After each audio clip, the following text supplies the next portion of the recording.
want you to notice that today, and as the days progress into the new years, just notice and start writing the thoughts that you're having throughout the day that can lead you to, oh, I'm saying all these things. Like, for example, I used to say a lot, I have to do this, I should be doing this.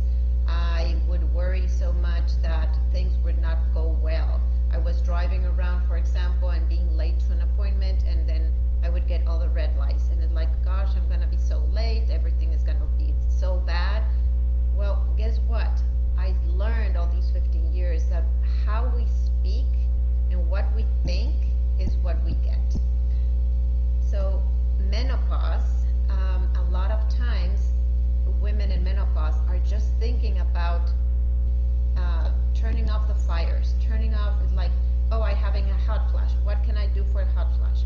Oh, my brain is not functioning well, what can I do for my brain? Oh, I don't feel good, so what medication can I take to feel less nauseous? I feel anxious, so now I'm going to take a medication for anxiety. So we're just turning off all those little fires, and we're not working inward, we're just working outward. So I was, as I was mentioning before, like at my 40s, I started noticing that things were breaking down on me. And why? What was I trying to? What were these breakdowns trying to tell me? A lot of times when we have breakdowns, when we feel like even breakdowns in our body, or like we break a leg or an ankle and we have to have an operation, right, Kathy? Or we have a tire, like a tire blowout, or we have a little accident, or something is breaking down in our house. Those are all little signs to teach us or to let us know that we are not paying attention to ourselves. And the universe, your environment starts teaching you all those things to let you know to be aware. But sometimes we're deaf to ourselves. So one first thing that happened to me when I turned 40, I started losing hearing. For 2 years I had ringing in my ears, and that ringing in my ears is like, that's weird, but I didn't really pay much attention. And all of a sudden, within 2 weeks, I turned 40, and then all of a sudden, really my hearing was very, very low. I could barely listen to men's voice. Maybe you think, okay, men's voice, that's convenient, right? Not having to listen to all the things that men tell us.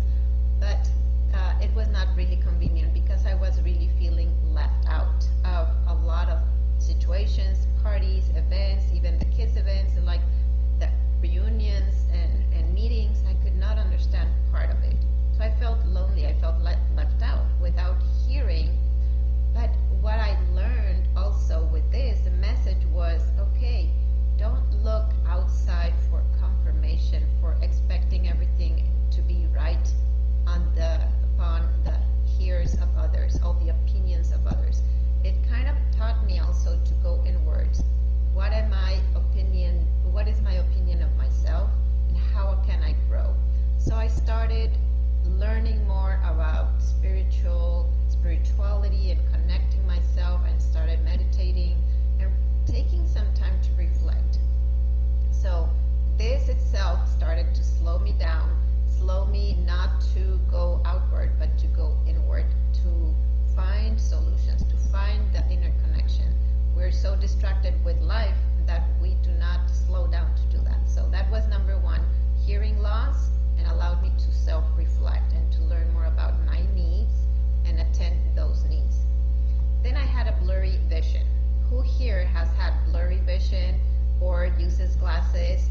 I used to feel like a granny, and my husband would say, it's like, oh, you look like a granny with your glasses, and excuse me if you wear glasses, but I didn't feel good for myself. It's like that's an option for everybody. Some people look amazing, and I do like I can have my reading glasses, right?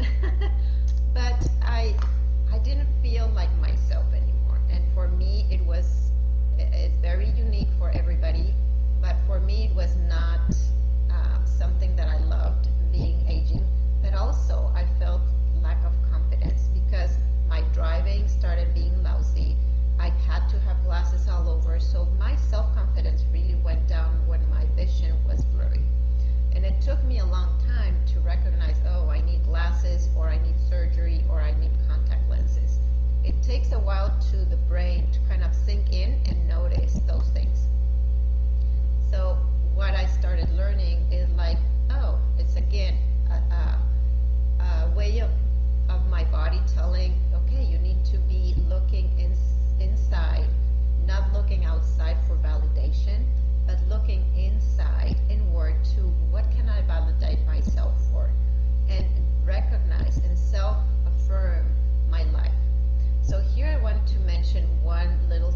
following those thoughts. So for some years, I decided, okay, I'm no longer going to say have to or should. Instead of, I'm in the process of learning. I don't like memories, for example. Let's go to the next topic. So I started a bit. I also started with brain fog and forgetting things and fatigue in my body. My body and my brain were like fatigued. They were bored. They were with lack of motivation. So I would start becoming very forgetful. Who here has felt this way? If you have, write on the comments write on the comments below, and like fatigue, brain fog. Me, I have felt this way. So I started noticing that I could not remember dates or names or events or even my keys, and my family would be always kind of telling me like, Mom, what did you forget this time? So if someone or yourself is telling you, what did you forget? You're looking to, like, your brain is saying, oh, you're a forgetful person. So you're a forgetful person, so it will automatically, everything that shows up for you is like you're automatically being forgetful. Instead of, oh, Mom, what did you remember to bring? That statement just changes everything in your brain. And then, oh, I started to remember this and this and that. And the same goes for example, when you are growing kids, and who of you, or maybe you were a kid and your parents would say, don't go on your bike ride because you might fall. Well, guess what? Normally you would fall. Or don't swing on the swing because you might fall. Or be careful with that because you might have an accident.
feel really good because it's like having a container of a place where you can self-express. And when you can self-express, you feel happy. So loneliness teaches you to reach out and to ask and to find like-minded people to help you be more self-accepted, right? And the last thing that happened to me, I also felt like I mentioned before, joint pain and even back pain. You know what the meaning of back pain means in our body? It doesn't mean that you're broken. It just means that you're too worried about, especially about money. So in that moment when I was feeling back pain, I was focused on lack. It's like, where am I gonna get this? How am I gonna solve this? I felt everything over my shoulders and I felt back pain. So I immediately went to take care of it with a friend who helps with some exercises. But at the same time, that was nurturing, right? Like she taught me some exercises. So again, it was, okay, let's look inward, take care of myself, take care of what's to heal my body. And when you're addressing your things and appreciating, because when you have pain, you really, it's an eye-opener to appreciate your body when it's well. We take it for granted. We take for granted every day that we wake up and feel good with our, like to have the opportunity to wake up and serve, to wake up and appreciate life and everything that we have around us, appreciate our families, appreciate nature, appreciate the seasons, appreciate the soft sheets that you slept in the morning. So back pain and joint pain also taught me to slow down and smell the flowers, like the grown-ups say, like the older generations, and before they would say, make sure you stop and smell the flowers. But I never really understood that until now, in my 40s or more 50s. It's like when you go out there for a walk, not just go out for the walk for the exercise, but have the full experience of going for a walk, listen to the birds, feel the breeze on your body, listen, look at the colors of the trees, and even feel, kind of imagine the texture of the trees, touching those trees. Just having all your sensations, it's appreciating the things that you're doing in the moment. What happens when we have a lot of pain in our body is because we're too worried about too many things in life and worried that we're not going to achieve the things that we want. So that takes us away from living in the moment and worried about the future constantly. So when you're having any aches and pains, there's a mosquito around, then just recognize, what am I thinking? What am I worrying about? And when you do that, you will recognize, oh, I'm not present. Maybe right now that it's the holidays and you want to be really present and enjoy your families and your kids. Please, whenever you're doing anything, just be present and let go of everything else. Like you're at the dinner table. Let go of the ideas of, oh, this went right, or I'm worried about this. No. Worry about that tomorrow or the next minute. But in the moment, be in the moment. When you're cooking a delicious meal, be enjoying all the sensations and the pleasure, the aromas, and just imagining all your family gathered eating this delicious food. You know that there's science proven that when you cook with love, you're healing all the people around you that are eating that food, because that food has a different energy than when you're cooking with feeling hateful. So even also with water, if you're just drinking water, I always have water beside me. Whenever you're drinking that water, you can appreciate that water hydrating your body to make you feel good. So all of these little tiny things that can make a difference in your days, starting right now. So what have you learned so far? Appreciate every moment.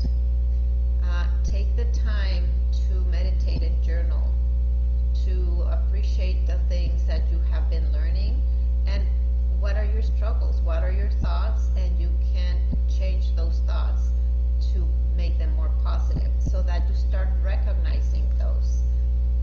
What is another thing? You can start surrounding yourself with people that you really trust, that you can talk more openly about your emotions. It's very, very important, especially women, to be talking with about our emotions and have a different perspective from someone else to help us, especially if it's a coach, a mentor, or a very good friend that knows what she's doing.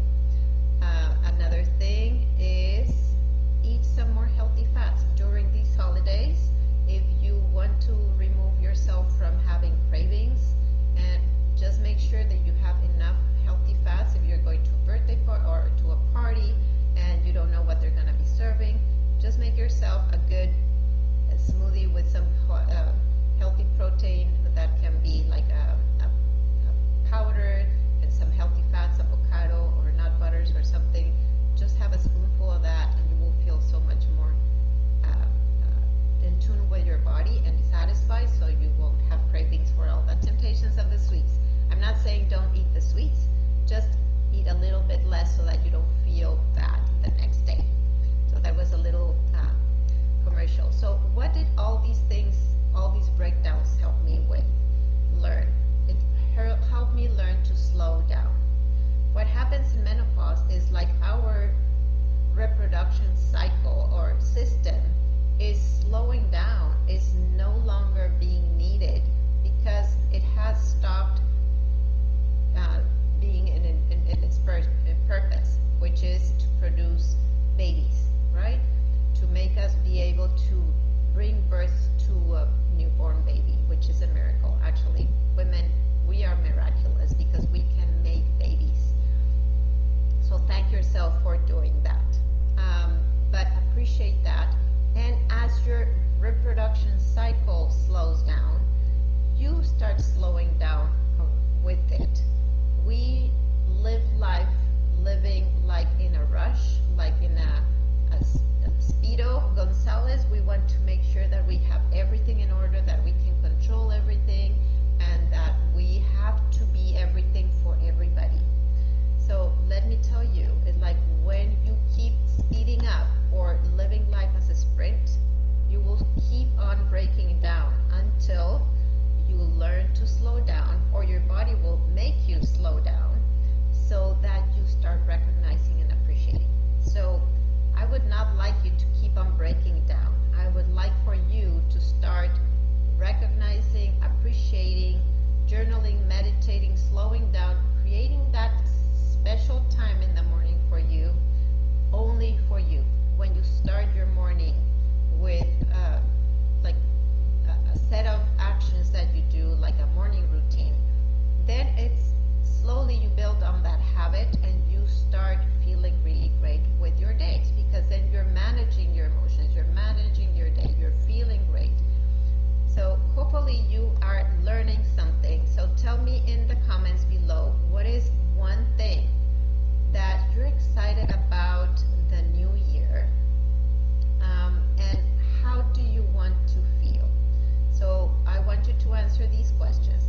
What are you most excited about the new year, that you can start moving into that direction today? Do not wait for New Year's resolution. You can change the way you're thinking about yourself. You can change the way you're treating yourself with food. You can change the way you're moving your body to appreciate the movement on your body.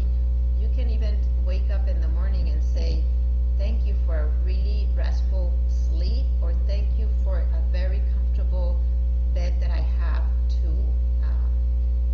to sleep on.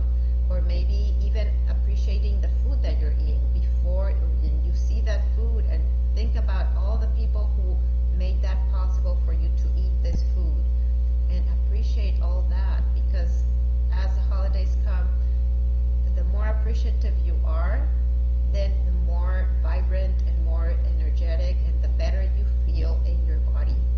So just notice from here to New Year's how you feel different with these little small changes. And when do you want to start? When do you want to start feeling better? Do you want to start feeling better today after we finish to here, today, this minute? Then just start taking those actions. It's just a decision. Imagine it's a switch that you can put up and down. Whenever you make a decision to feel well, then you start taking the actions that lead you there. So stop turning off fires. Stop thinking about all your symptoms and start thinking about wellness. Start thinking about those little things that can make you